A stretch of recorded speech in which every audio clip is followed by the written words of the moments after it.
샬롬 샬롬 샬롬 샬롬. 하나님 사랑합니다. 여러분 주 안에서 사랑합니다. 출애굽기 17장 8절에서 16절입니다.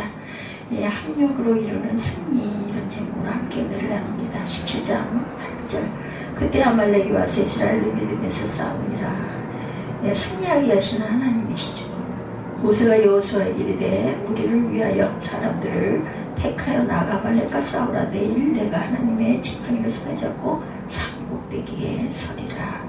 여호수아가 이렇게 모세의 말들을 행해서 아말렉과 싸우고 모세와 아론과 홀은 산 꼭대기에 올라가서 모세가 손을 들면 이스라엘이 이기고 손을 내리면 아말렉이 이기더니 모세의 팔이 피곤하며 그들이 돌을 가져다 모세 아래 놓아 그가 위에 앉게 하고 아론과 훌이 한 사람은 이쪽에서 한 사람은 저쪽에서 모세의 손을 붙들어 올렸더니 그 손이 해가 지도록 내려오지 아니한지라.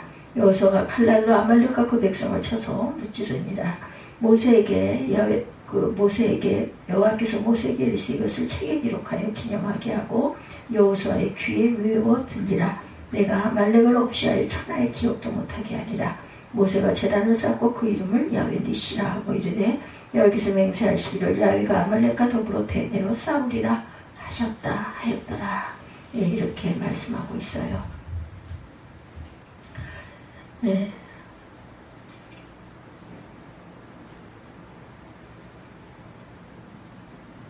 어느 날 어느 교회 마당에 한바탕 난리가 났던 적이 있었다고 그래요. 온통 새털이 휘날리고 있었답니다. 그래서 그 흔적들을 따라갔더니 화분 뒤에 새털이 수북하게 쌓여있고 새 한 마리의 신체가 있더랍니다. 가만히 정황을 살펴보니 새 한 마리가 고압의 그 사료를 훔쳐먹으려고 고양이 사료를 훔쳐먹으려고 화분이 깊은 곳까지 들어갔다가 뒤에서 살금살금 다녀간 고양이에게 불시에 습격을 당해서 제대로 된 싸움도 해보지 못하고 비참한 최후를 맞이한 것이라고 그래요.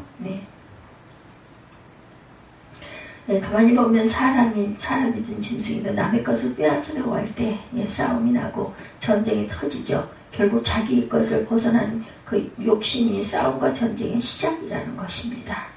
자기의 것을 벗어난 욕심. 한편으로는 짐승들의 싸움에는 승자와 패자의 모습이 분명하고 또한 승리는 생명부지입니다. 패배는 죽음으로 끝나는 처절한 경우가 대부분이죠. 동물의 세계에서 싸움은 언제나 이겨야만 합니다. 패배는 곧 죽음이기 때문에 오직 그것만이 싸움의 의미다. 그러면 인간의 세계에서는 어떤가? 사람들에게 싸움의 의미 없이 이기려는 데 있다. 누구든지 패배하기 위해서 싸우는 사람은 없을 것입니다. 인류 역사에 살아남는 게 전쟁의 역사를 보더라도 그 최종 목적은 언제나 승리에 있었다. 그래서 승리의 역사는 길이길이 남겨지고 패배의 역사는 기억하지 않으려고들 합니다. 가만히 생각해보면 싸움의 결과는 두 가지 경우다. 먼저는 승자와 패자가 있는 싸움, 두 번째 경우는 둘 다 패자로 남는 싸움입니다. 이 두 가지만 있을 뿐이에요. 둘 다 승자가 되는 싸움이란 세상 어디에도 없다. 둘 다 패자로 남는 싸움, 그리고 승자와 패자가 생기는 싸움이 두 가지라는 거. 그런가 하면 승리의 내용도 중요하게 생각해야 합니다. 승리는 외적인 승리와 내적인 승리가 있습니다. 가령 싸움에서 이겼는데 도덕적으로 졌다면 과연 이것을 승리라 할 수 있겠느냐. 겉으로는 분명히 이긴 것 같은데 그래서 외상은 전혀 없는데 보이지 않는 내적 상처, 그죠? 어마어마하게 도무지 회복되지 않는다면 진정한 승리가 될 수가 없다는 거죠. 그런가 하면 반대의 경우로 겉으로는 상처투성이지만 결과적으로는 내심 승리한 싸움도 있다라는 것. 옛 어른들의 말에 때린 놈은 웅크리고 자지만 맞은 놈은 발벗고 잔다, 이런 얘기 여러분들 많이 들어보셨죠. 진정한 승자는 마음이 편한 사람이다.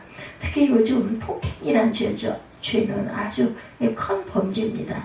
남을 폭행하는 것보다는 아프더라도 차라리 한 대 얻어맞고 맞는 것이 여러모로 이기는 것이라는 것이죠. 싸움 하나에도 이렇게 참으로 다양한 의미가 있다는 것이 놀랍죠. 그런데 동물의 세계가 그렇고 인간의 역사가 그렇듯이 싸움이라는 것이 피할 수 없는 하나의 인류 문명과도 같이 한다면 더 나아가 깊이 생각할 필요가 있겠다라는 거죠. 그 하나가 바로 영적인 싸움. 특별히 영적 존재인 인간에게는 영적인 차원에서의 승리가 얼마나 중요한 것인지 알아야겠다. 지금 우리가 지나온 발자취로 이렇게 쭉 이렇게 돌아보면 코로나19가 가졌던 세상의 변화, 굉장한 변화가 있었어요. 무엇보다도 그리스도인들에게 가장 큰 변화가 아주 힘들었던 예배의 변화 아닐까 싶습니다.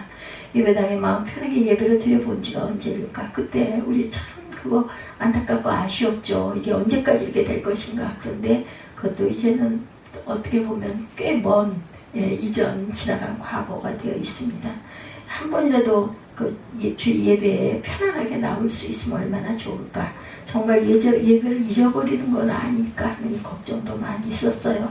집에서 가정 예배나 온라인 예배를 드리는 분들은 사진이라도 찍어 보내주면 이렇게 목사는 덜 걱정했겠다 이런 생각들을 많이 했죠.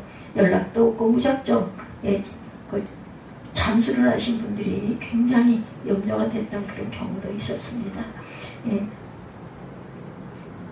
한국에 엄청난 타격을 가져온 이 사태, 교회도 늘 생각해야 할 줄 안다. 정말 자유롭게 모여서 예배할 수 있는 거 얼마나 좋은지, 얼마나 귀한지 모릅니다. 교회가 무너져가고 예배가 무너져가는 이 영적 전쟁의 시기에 정말 교회를 사랑하고 교회를 살리려면 가장 좋은 방법, 그것을 우리가 호소해야 할 것이다. 저와 여러분의 자녀들은 과연 어디에서 무엇을 하고 있는지, 보통은 예로부터 일가족이 한 교회를 섬기는 것이 아주 아름다운 교회 모습들이었는데 언제부터인가 각자가 흩어져서 신앙생활하는 시대가 되기도 했습니다. 그리고 그것을 인정하면서 나왔죠. 그러나 이제 이 시대 다시 한번 생각할 시대다. 많은 것을 바꿔오는 신앙생활의 환경, 예배생활의 환경에 가족을 생각해야 합니다. 이러한 영적 전쟁 시대에 이제는 가족이 한 교회를 섬기면 얼마나 좋을까. 영적 싸움의 시대에 교회를 보면서 가슴 아프고 안타깝게 생각하는 것, 온전한 한 가족의 교회를 섬기고 있는 가정이 얼마나 되는가입니다. 또 부럽기도 하죠. 그런 가정들 보면 정말 좋게 보입니다. 살면서 자식들 위해서 남겨줄 유산, 신앙의 유산이 가장 귀하다고 그러죠. 얼마나 그 부러움이 대단한지 스스로에게 물어보고 생각해 볼 일입니다. 우리의 세대가 끝나면서 교회의 역사도 끝나기를 바라는 사람은 아무도 없겠죠. 영적 전쟁이 현실에 다시 한번 우리의 자녀들을 이 교회로 모아서 함께 예배드리고 함께 찬양하면 얼마나 좋겠습니까? 오늘 본문의 이스라엘 출애굽 처음으로 겪는 전쟁이 기록되어 있습니다. 하나님께서 애굽에 10가지 재앙을 내리시고 이스라엘이 벗어나게 하실 때 솔직히 이스라엘을 구경만 하고 했고 하나님께 다 싸우셨어요. 뿐만 아니라 애굽 군대가 뒤따라온 홍해 앞에서도 아무런 대책이 없었죠. 다만 너희는 두려워하지 말고 가만히 있어서 여호와께서 너희를 위해 행하시는 구원을 보라. 14장 3절이죠. 출애굽기. 하나님께서 싸우시는 모습만 손주게 보다가 애굽 군대가 홍해에다 수장되는 모습을 보고 기뻐하며 하나님을 찬양합니다. 근데 오늘 본문은 사정이 좀 다르죠. 하나님께서 모세에게 나와서 싸우라는 것이었고 모세는 여호수아에게 나와서 싸우라 이렇게 전합니다. 제대로 된 훈련 한번 받지 못한 백성들을 데리고 나와 싸워서 승리를 얻으라는 것인데 이것이 정말 어려운 상황. 그거야말로 목숨 걸고 싸워야 할 영적 전쟁인 상황이죠. 그런 의미에서는 본문 상징적인 의미가 있는 사건입니다. 그래서 이 본문이 싸움에서 각기 다르게 나누어 역할을 하고 있어요. 우선은 누구나 해도 앞에 나가서 싸우는 군사들이었고 둘째는 군사들 바로 뒤에 있는 여호수아였습니다. 하나님의 말씀을 따라 신앙적 용기를 가지고 진도 지휘하지만 장군으로서의 수고와 고뇌가 이루 말할 수 없는 힘든 자리겠죠. 셋째 지휘관이 여호수아 뒤에서 그 산 위에 높은 곳에 손을 들고 있는 기도하는 모세. 모세의 손이 들려있으면 전쟁이 이기고 내리면 졌다 그러죠. 지금 모세는 80이 넘은 노인입니다. 손을 들고 있기에는 너무나 피곤해요. 손이 자꾸 내려가죠. 그래서 넷째로 모세의 양쪽에서 한쪽씩 붙들고 있는 형제 아론과 훌이 등장을 합니다. 그런데 각자가 자기 자리에서 해야 할 일을 하고 있는 여기에 가장 중요한 떠올려야 할 것은 바로 협력이라는 단어입니다. 협력. 말 그대로 힘을 모은다는 말이 얼마나 중요한 일인지 군사들이 칼을 들고 하루 종일 싸울 수 있는 비결은 뒤에 있는 든든한 장군, 지도자입니다. 그런가 하면 장수의 뒤에는 보이지 않는 기도라는 능력의 힘이 있다. 뿐만 아니라 기도하는 모세 혼자서는 감당할 수 없는 육체적인 필요가 있습니다. 그때 기도하는 팔을 받쳐주는 아론과 훌, 그리고 정말 중요한 역할을 감당했던 이들이 있죠. 바로 이름도 없는 무명의 군사들입니다. 모두가 힘을 모았어요. 그리고 마침내 그 싸움에서 승리하죠. 얼마나 아름다운 모습입니까? 이렇게 합력하여 선을 이룹니다.